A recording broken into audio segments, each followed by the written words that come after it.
And welcome, folks, to the second episode of the Not Mike and Mike Show. My name is Brian Nelson, alongside my co-host Mike McLeod. And spring is in the air. Spring training is over. It's a good day to talk about baseball.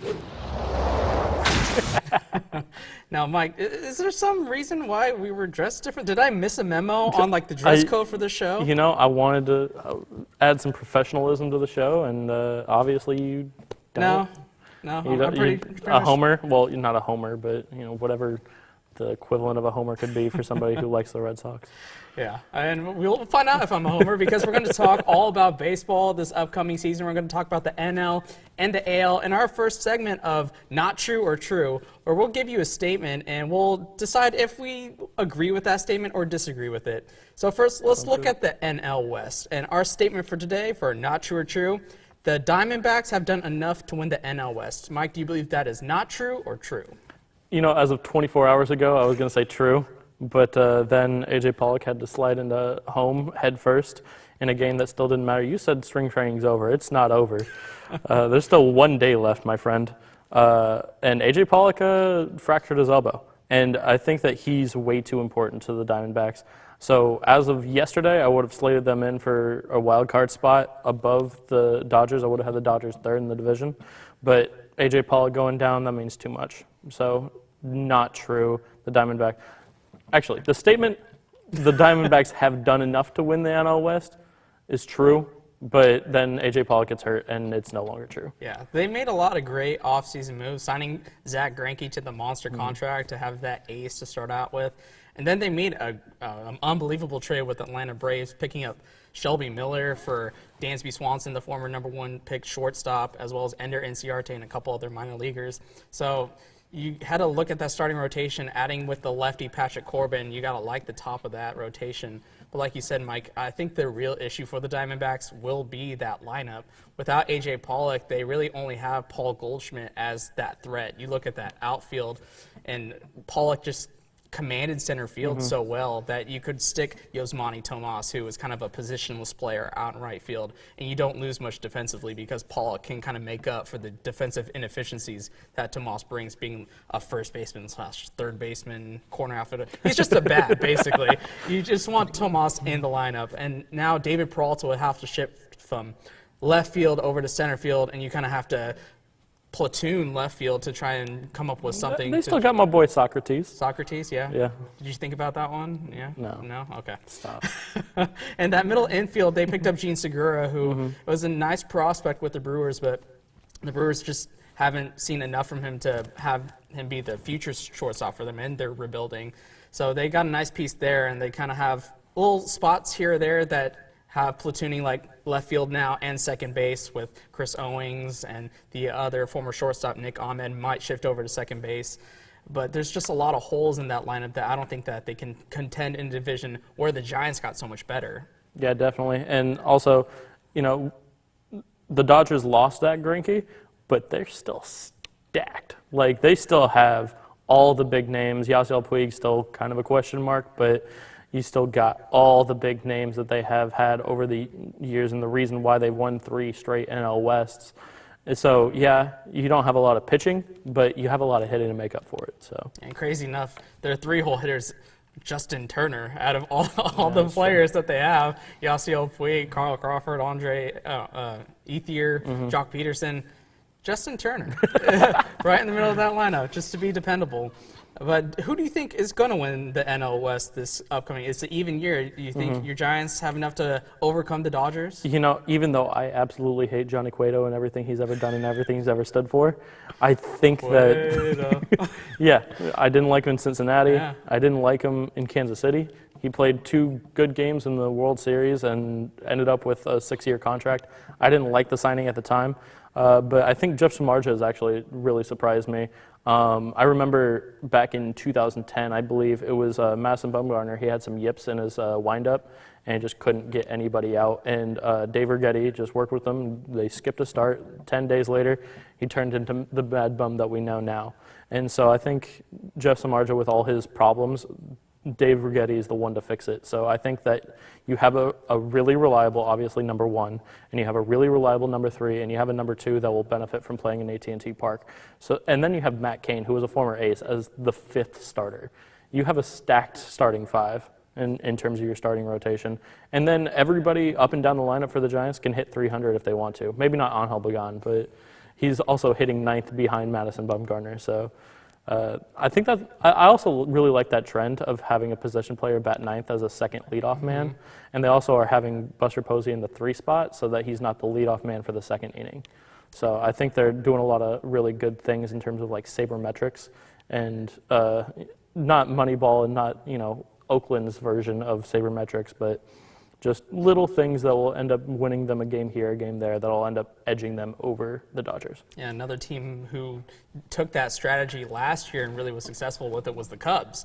And they went all the way to the playoffs with Addison Russell being that 9-hole hitter that becomes a second leadoff hitter, and Dexter Fowler obviously is the prototypical leadoff hitter, so you kind of have those two come up. And so let's transition over to our second not true or true statement. The NL Central will have 3 playoff teams. They did last year. Mike, do you believe this will be true or not true? I think it's going to be true now.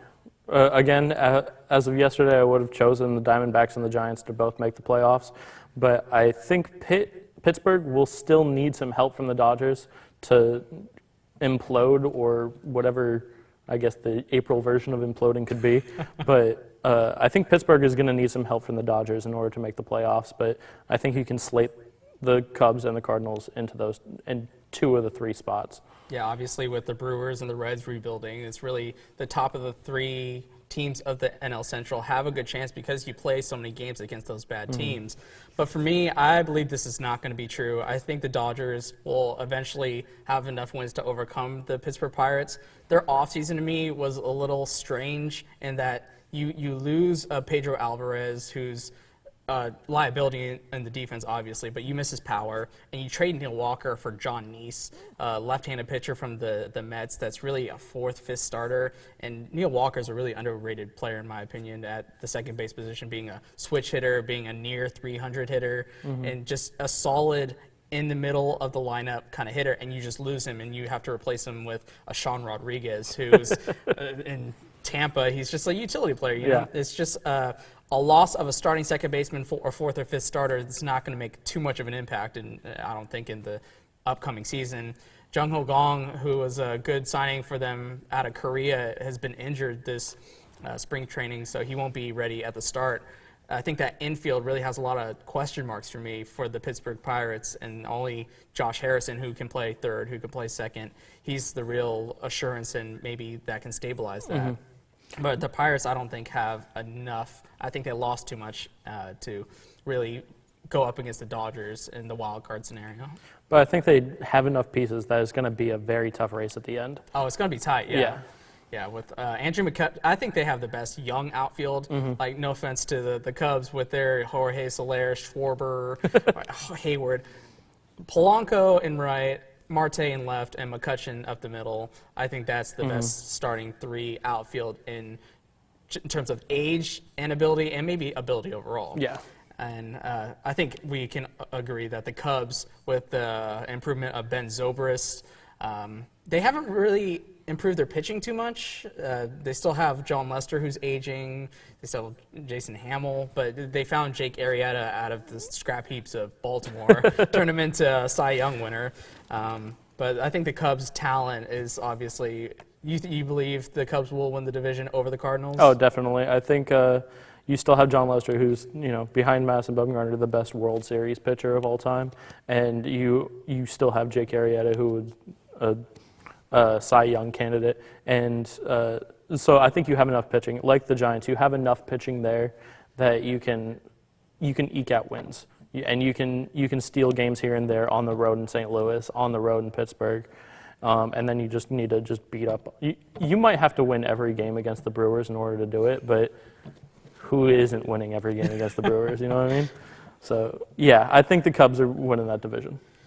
Okay, so we talked about now the NL West, the NL Central. Let's shift over to the East, where the representative for the NL and the World Series came out of the NL East. So our statement, whether it's not true or true, the Mets will run away with the NL East. Do you believe this is not true or true? I'm going to go ahead and say it's not true. I think the Nationals will be there at the end. I really like Dusty Baker as a regular season coach.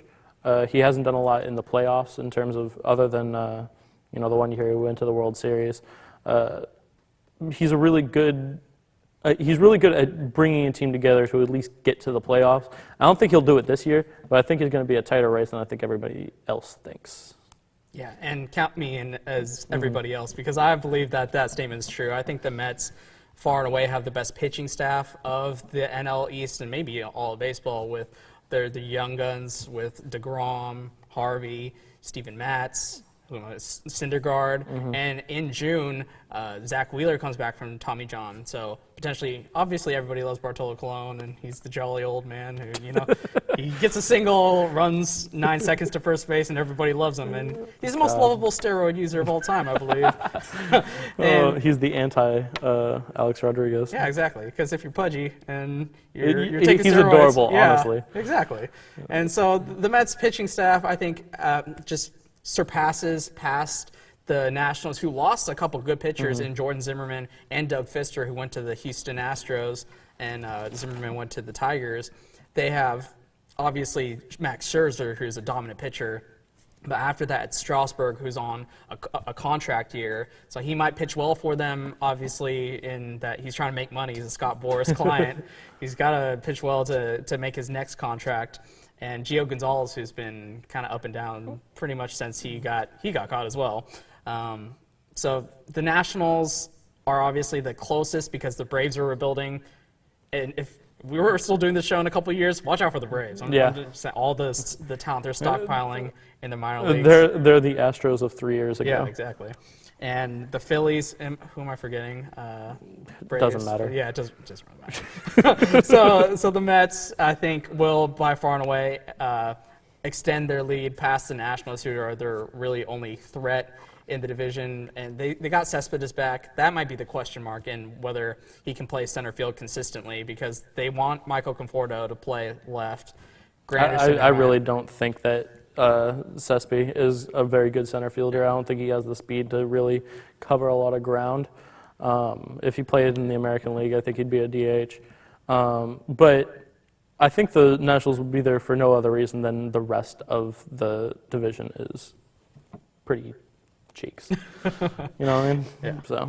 Yeah, if I were the Mets, I don't know why you don't stick Granderson back in center. Obviously, he's lost a step, but I think he's a better ground coverer than Yoenis Cespedes. You stick Cespedes at left, Conforto on right, Granderson in the middle. I think that's a more conventional kind of approach. But hey, the Mets aren't very conventional. No, they got a big. They're the apple, second team in New York. They got a big apple coming out every time you celebrate a home run.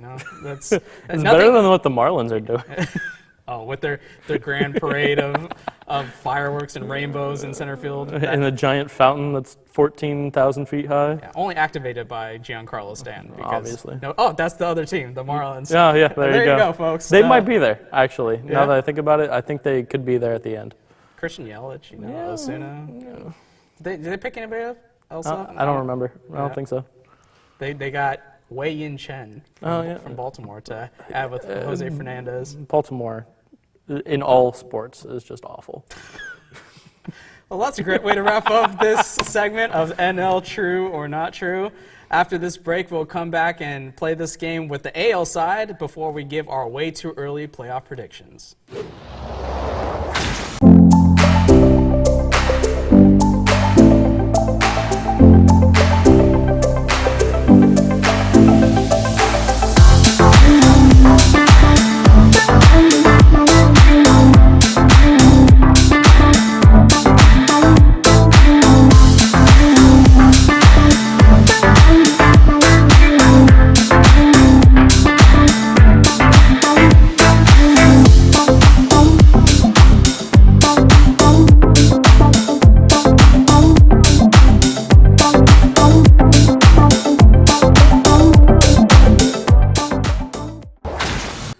Let's continue our game of Not True or True with the AL, and let's start in the Wild Wild West. The statement is the AL West is the most wide open division. Do you believe this is not true or true? I believe it is very true in the terms of everybody sucks. No, I'm just kidding. I originally wanted to make the joke that if I could pick 0 teams from the AL West, I would, but I ended up slating 2 of them into 2.5 really. When we get to our way too early playoff predictions, you'll know what I mean. But yeah, I think it's a pretty wide open division. I really think that the Astros are going to actually pull it off and win the division, and then next year could even make a World Series run. We always made the joke, 2017 World Series champions, the Houston Astros, and that was, back in 2012 when they were winning 50 games. But, here it is, 2016, and I think they're going to make the playoffs. I think the A's didn't do enough to get better, and Seattle's just kind of perennially bad. So you have the Angels, the Rangers, and the Astros, and I think that you're going to have like a rotating door of the division leader up until basically the last week. Yeah, and the Angels tend to start off pretty slow the last couple of years. Their pitching has been up and down. When you depend on C.J. Wilson as one of your best starters, you're going to have a pretty erratic season. But they got Garrett Richards back, who's going to pitch a full season after coming off of that knee injury 2 years ago. And with knee injuries, usually they say it takes a couple of years to get back to who you once were. That's true. And Garrett Richards was a flamethrower back when he was a prospect and before his injury. So he's going to get the opening day start for the Angels and going to back him up with Jared Weaver. But there's just so many holes in that lineup. When your second best hitter behind Mike Trout is arguably Cole Calhoun. Cole Calhoun is good. He is. He's a boy, but is he the second best player in your lineup enough to go past the likes of the Rangers or the Astros? I don't think so. And they just have an aging Albert Pujols just rotting away at first, trying to make sure his feet don't hurt, Just whatever. He doesn't need to run. He just to hit home runs, and then he can walk around the bases. He should just implant his cleat into first base and just not move, and just that's fine. And that'll maybe protect his delicate little feet there.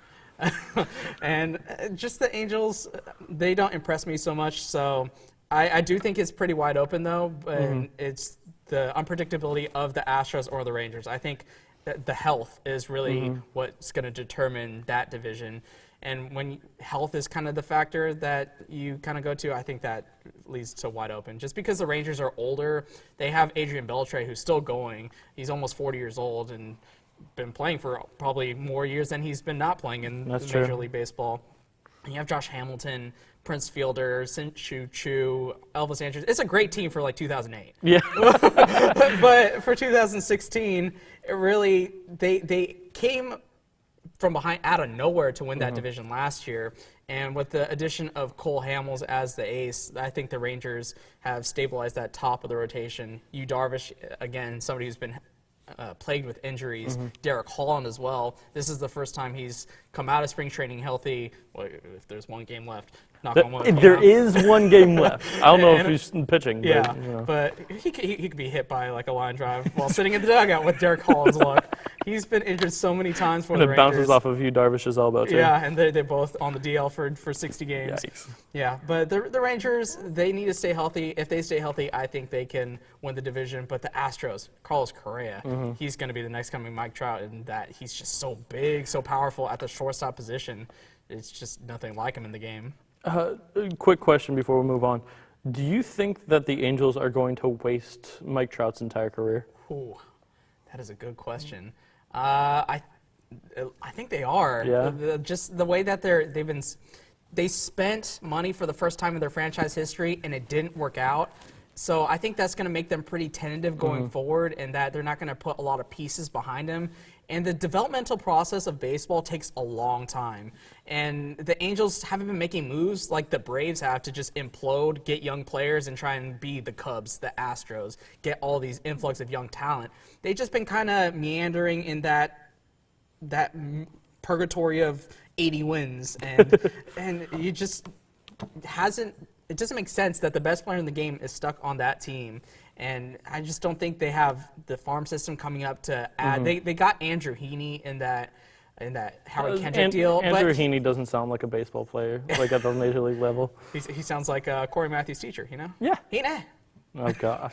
Stop. Okay.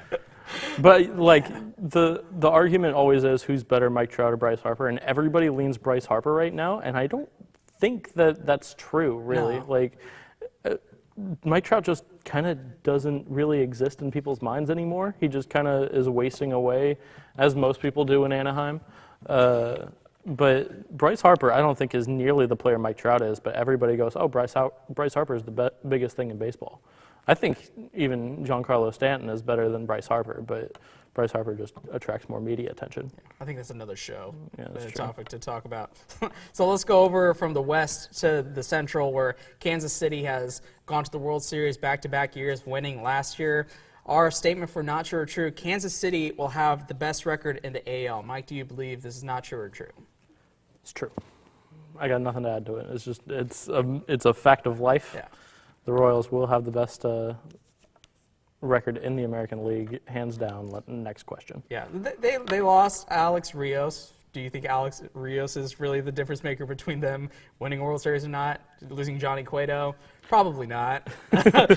So Kansas City has just been on a roll, and this is what happens when you develop. Like these were the pre-Astros. Mm-hmm. The Royals bad for so long, and then you get these draft picks and you develop them. Eric Hosmer, Mike Moustakas. You trade young players to get Lorenzo Cain, Alcides Escobar, and Salvador Perez. And then you re-sign your own guys, and you're willing to spend money on Alex Gordon. And you look at the A's and you go, oh well, if they had just kept Josh Donaldson, who still was under 4 years of control. That's another story for a different time. But the A's could have been the Royals if they had just invested like the Royals did. But there you see the two sides of Moneyball. Yeah, and really the only challengers you kind of foresee is Detroit, because they sign the big names, so to speak. You look on your face, you're not buying it, but I've never bought Detroit in a day in my life. Ryan Zimmerman, no, nobody's bought Detroit, that's why they're in bankruptcy. Yikes. Oh, sorry. Maybe we should ease off of that one. But Ryan Zimmerman, Justin Upton, really big names up at the top. You see a lot of name power, but in baseball terms, maybe I don't think they have enough like youth and especially pitching. They didn't fix their bullpen, which has been the Achilles heel of that team for forever, it seems like. And so they're still pretty much flawed, and Kansas City looks like they're pretty much the favorite. And that division's not tough with Cleveland, Minnesota. You get a lot of easy matchups. Cleveland could make a run. You never know. I mean, I like Terry Francona as much as the next guy, but they have Francisco Lindor and Corey Kluber, but not much else. Yeah. And Michael Brantley's a pretty good player, but he's injured as well. They might finish second in the division. I really don't like Detroit at all. Really? Yeah. Okay. Book it then. Okay. Are you going to book it? No, that's Zach's thing, and I don't want to take Zach's thing. So, sorry, no copyright infringement from our show. Definitely not with the Not Mike and Mike show. Yeah, exactly. We don't steal from anybody. So let's go over to the AL East and talk about a big transaction within the division. Losing David Price will cost the Blue Jays the AL East. Do you believe this is not true or true?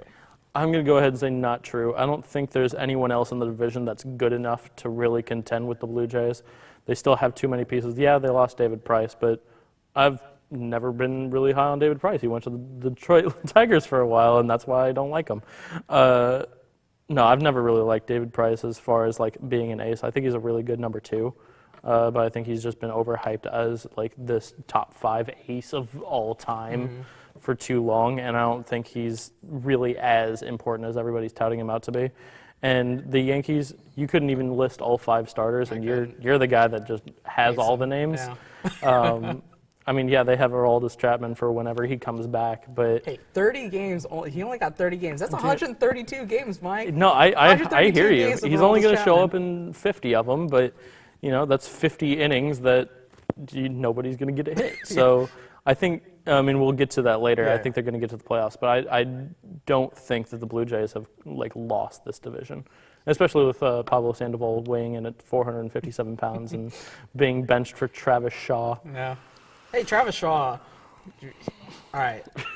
I know this is homerism on me, but Travis Shaw did pretty well in his short kind of playing time last year. He got an opportunity. He could be Kevin Youkilis. You don't know. Pablo Sandoval is a World Series MVP, and he benched for Travis Shaw, who had a good September. I think that's more of the knock on Sandoval than it is. That's on, true. on But Shaw. okay, then Sandoval's on your team, and you just have a World Series MVP who's getting $95 million to come off the bench and wait for David Ortiz to retire. Yeah, that's why I'm not too excited about this upcoming season for my team. But they're not going to be a factor in the AL East. The Orioles, they've re-signed a bunch of their own players, but they still have the same problems that they have been. They'll be there at the end, though. They will. Buck Showalter's a pretty good manager, and they got a lot of power. They signed Pedro Alvarez, who we talked about in the last segment. They traded for Mike Trumbo, who's going to be one of their outfielders. A couple years ago, that's where he found success in the AL. When he got shifted over to NL, it was really questionable, and you're really going to depend on Mark Trumbo. I'll depend on Mike Trout. Yeah, every day of the week. I will too. But Mark Trumbo, on the other hand, is not Mike Trout. Yeah. He doesn't have the vertical. He's not going to make those plays like he did. He robbed that play in Baltimore. Mark Trumbo ain't doing that. Nope. And so you pair him, though, with Adam Jones. They got some power there, but I don't think they have enough top-of-the-line pitching. They lost Wei Yin Chen. They released Miguel Gonzalez. We've talked about all the guys that have been picked up from Baltimore. Yeah, exactly. So Baltimore's not really a factor. A team that I think has a chance is the Rays. The Rays are very pesky. They're becoming a lot like the Cardinals, where you look at the roster and you're like, who the heck are these guys? And by the end, they're like 85 wins. You're like, how is this possible? Kevin Cash is your manager. He was a terrible catcher, and you're somehow competitive. And I think the Rays, they got Chris Archer, who's been really developing into a pretty nice top-of-the-line all-star type of pitcher. They got Boxberger as their closer as well. And they got the Rays, they're still the Rays. So I think they have a chance to be fighting with the Yankees for like second in the division, but I think the Blue Jays, they're just so good all around. And their run differential was the highest by far last year, and that hasn't changed at all. You got to think Troy Tulowitzki, his health is going to be key because he's Troy Tulowitzki. And he's glass bones and paper skin. Yeah, now you're playing on artificial turf. Oh, God. But you just look at the lineup. Donaldson, Tulowitzki, Batista, Encarnacion. Just power all over the place. We get it. Yeah. They're winning the division. Yeah, they're winning the division. So, with all of that wrapped up, let's go to our way too early playoff predictions. Let's start on the NL. Mike, who do you have as your 5 teams to make the playoffs in the NL? So I got the Cubs as number 1. I think they'll have the best record in the National League. And then I have the Mets over the Giants for the 2-3.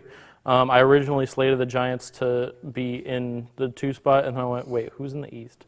Oh, the Mets. Yeah. And so I had to cross out the Giants and put the Giants in the 3 spot. I know it's an even year. I'll get to that when we get to the World Series predictions. But then I got the Cards and Pittsburgh. And I have Pittsburgh actually winning that play-in game against the Cardinals. Just something about Pittsburgh, they have the Cards' number. Just whenever they play, it seems to be, whether on the road or in Pittsburgh, they always seem to just play them well. Yeah. So for me, the only difference between my side of the NL and yours is that I have LA instead of Pittsburgh. And speaking of having numbers, Cards kind of have the Dodgers number when it comes to the playoffs. So everybody that's has why the Dodgers number when it comes to the playoffs. The Cards advancing in the wild card series. Let's go to the AL side. Who do you have 1 through 5? Royals number 1. Astros number 2. I think they're going to win the division. I think they're going to have a better record than the Blue Jays. And I know that sounds dumb, but I think that the Blue Jays, David Price, for as much as I said about him not being important, he still was your number 1. And so you do get marginally worse when your 2 becomes your 1, your 3 becomes your 2. So I think that the Astros will surprise a lot of teams, and I think they're going to beat up on Seattle and Oakland a lot. So you talk about the NL Central being, you have 2 really terrible teams, and therefore 3 teams will make the playoffs. The Astros will kind of benefit from having weaker teams in their division. I think they're going to stack up. They might win over 90 games, over 95 games. So I think they're going to be number 2. Blue Jays number 3, and then I have the Yankees number 4, and then whoever is second place in the AL West, either the Angels or the Rangers. At this point, I'm tempted to go Angels just because I think Mike Trout is better than all the 30-plus-year-old Rangers that you listed off. I think maybe Mike Trout could win that entire division by himself. Just by himself on the Who shoulder. cares? 1 through 9. Just shoulders and Subway is going to lead the Angels into the playoffs. But I got to bring something up with you. Yeah. All right, last week we said pick a couple things. You picked like 3. Yep. Here I asked you to pick 5 teams. You picked 6. No, What's up with that, Mike? Because it's a toss-up. I don't care who that 5th team is. If you want me to pick, I'm picking the Angels. But look, all right, just looking at your paper right here. Yeah. You don't care, But the team you didn't care about, you have winning that game. Yeah. So how Somebody does has that to win. I know. Well, But it's not going to be the Yankees. They don't have any starting pitching. All right, so the Yankees are definitely going to be in there, but they're definitely losing no matter what to whatever team. Yes. Gotcha. All right. So it's like the 11 seeds in the NCAA tournament. One of know them what 11 always yeah, okay. going to win. So whoever is going to get that first 4 play-in game is going to upset SMU as a 6 seed. Okay. All right, that makes sense. All right. I'll go to mine. I have 5 teams, folks. Royals at the top. I think the Blue Jays are going to be ahead of whoever comes out of the AL West. Mm-hmm. My AL Western winner is going to be the Rangers, so I think the Rangers are going to play the Blue Jays. And then my wild card matchup are the Astros are going to host, and I think Detroit's going to come out of the Central. I think the Central is really top-heavy, and I think Detroit, with their moves of Upton and Zimmerman, can be enough to squeak into that last AL spot. The AL wild card, I think, is the most wide open thing there is in baseball. Like, we talked about divisions, but there's so many just mediocre teams of like the 4 in the AL East. There's a couple in the West. There's a couple in the Central. Like the 5th wild card position is going to end up being like an 85-game winner. Yeah, it's going to be interesting.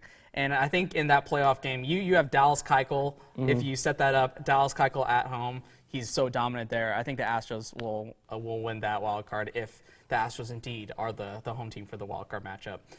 So let's go to the second round. Your teams are the Cubs, the Pirates, the Mets, and the Giants. Who do you have coming out and representing the NL in the World Series? In the World Series, Yeah. I'm going to go with the Cubs. I know it's a popular pick, but I think they're going to beat Pittsburgh. I think they're going to sweep Pittsburgh. So Cubs are going to the NLCS. And then I have the Giants over the Mets in 5. It is an even year. You do have Madison Bumgarner who could go in that 5th game, but then you don't have him for game 1 of the Cubs series. So then you have to play him in games, 3 and 7 maybe, and maybe he loses that game 7. I have the Cubs over the Giants in 6, so I don't think you even get to a second Madison Bumgarner start, which is what you need to beat the Cubs in the playoffs. So the Cubs are going to the World Series for me out of the National League. Yeah, I have the same matchup. I have the Cubs and the Giants. I just think the Cubs are the Cubs, and I can never project them to win. In the last century, you and I combined have won as many World Series as they have, and the Cubs will just Cubs it up somehow. I know that's not a verb, folks. But no, it is. They it will is. Cubs it up, Yeah. and they'll somehow lose in Game 7. And the Giants have the even years on the side. So you got the good luck of the Giants. Oh, you have the God. bad luck of the Cubs. Put them together. That's true. I think the NL. It's either going to be the Mets or the Giants. I think that matchup will represent. It's really a shame that has to happen in the first round. Oh yeah, that's definitely an NLCS type of matchup, and I think that and it's a shame it'll only be 5 games instead of 7 to get those 2 extra games because the Mets starting pitching staff. We saw what they did to the Cubs last year. Yeah, that's true. The Cubs were prohibitive favorites, but we just saw that the pitching staff just outclassed the hitting and just struck them out a ton, and the Cubs couldn't get any hits against the Mets. So let's shift over to the AL side. Who do you have coming out of your matchups? So I have the Royals sweeping the Angels. So it doesn't matter anymore that I have 6 teams because it's still the Royals. Yeah. I have the Blue Jays beating the Astros in 4 games. And then I have the Blue Jays finally getting the better of the Royals. I didn't want to go too chalk and have the Cubs and the Royals make it both the World Series, even though that's probably was going to end up happening. But I want to be different from you. And we're not. So No, perfect. no, we're not. Blue Jays in 7 with winning Game 7 in Kansas City. Blue Jays going to the World Series. Yeah, me overthinking things. I didn't want to have a matchup of 2 years ago as my prediction for this year. So I went with the Blue Jays as well. I think the Royals will beat the Astros, and the Blue Jays will handle the Rangers. I just think the Blue Jays, if they have their hitting all in a row, they're all healthy. I think the Royals not having Cueto, their starting pitching is always a question mark for me. Obviously, their bullpen with Wade Davis and Herrera in the back end. Once you get to that, it's pretty much over. So you play a 6-inning game, Yeah, basically. and if in those 6 innings you could get to Yordano Ventura, That's true. who's kind of erratic. Just lean into him. Yeah. Just lean into every pitch. Yeah, and it'll be bat flip sitting in the World Series. Oh, it'll be fun. Yeah, so both of us have the Blue Jays.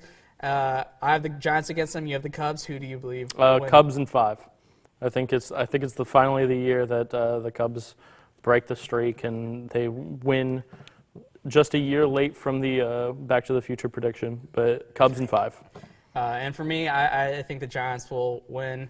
So both of us have the NL, and I picked the Giants because it's even. It's an even year. That's true. And if history is repeating itself, the Giants will win in 7 against the Cubs, and then they'll sweep the Blue Jays. Yeah. So, well, because I think it will really depend in your matchup on who wins the All-Star game. Because I think if the first 2 games are in Toronto, that could really shift the series. Yeah. So folks, the season will come down to the All-Star game. Way too early playoff predictions. That's why predictions in April never too good. Well, we're keeping this. It's on YouTube now. Yeah. You can't see that. That's just a blank piece of paper. Yeah. But I got the Cubs. You got the Giants. Yep. It's been a lot of fun.